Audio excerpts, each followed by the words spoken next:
যারা আমার লাইভ দেখছেন, somebody come forward to help. আমার দরজা ভেঙে ঢোকার চেষ্টা করছে, ক্লেম করছে এখানে মাদক আছে, it's not true. আলোচিত মডেল মেঘনা আলমকে 30 দিনের আটকাদেশ দিয়ে কারাগারে পাঠানোর নির্দেশ দিয়েছেন আদালত। পুলিশের আবেদনের ভিত্তিতে বৃহস্পতিবার রাতে ঢাকার চিফ মেট্রোপলিটন ম্যাজিস্ট্রেট CMM আদালত এই আদেশ দেন। মেঘনা আলমকে আটক করা হয়েছিল রাজধানীর বসুন্ধরা আবাসিক এলাকার একটি বাসা থেকে বুধবার রাতে।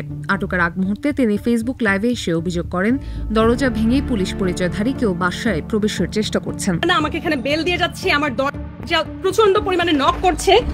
আমি তাদেরকে বলছি যে আপনারা যদি থানা থেকে হয়ে থাকেন কোনো চিন্তা নেই, তো আমি নিজে থানায় এসে কথা বলবো, ঠিক আছে? কিন্তু তারা যে কারণে এসেছে সেটা হচ্ছে আমাকে একটা বিপদে ফেলা। আমি জানি না, হাতে বন্দুক আছে তাদের, বাইরে পরিচয় দিচ্ছে হচ্ছে পুলিশ, কিন্তু আমি কিন্তু বললাম যে আমি নিজে ভাটারা থানায় এসে কথা বলবো।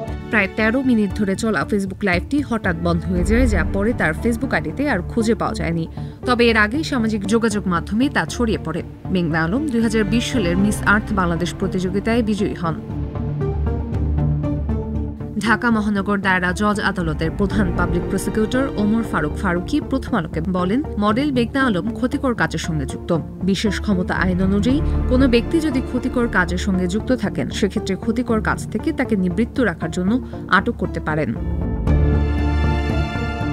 ঢাকা মেট্রোপলিটন পুলিশ ডিএমপির গণমাধ্যম শাখা হোয়াটসঅ্যাপ গ্রুপে জানিয়েছে, রাষ্ট্রীয় নিরাপত্তা বিঘ্নিত করা, গুরুত্বপূর্ণ ব্যক্তির সম্পর্কে মিথ্যাচার ছড়ানোর মাধ্যমে আন্তঃরাষ্ট্রীয় সম্পর্ক অবনতির অপচেষ্টা করা এবং দেশকে অর্থনৈতিকভাবে ক্ষতিগ্রস্ত করার ষড়যন্ত্রে লিপ্ত থাকার অভিযোগে মেঘনা আলমকে সকল আইনি প্রক্রিয়া অনুসরণ করে নিরাপদ হেফাজতে রাখা হয়েছে। তাকে অপহরণ করার অভিযোগ সঠিক নয়, তথাপি আইনের আশ্রয় নেওয়ার অধিকার তার রয়েছে।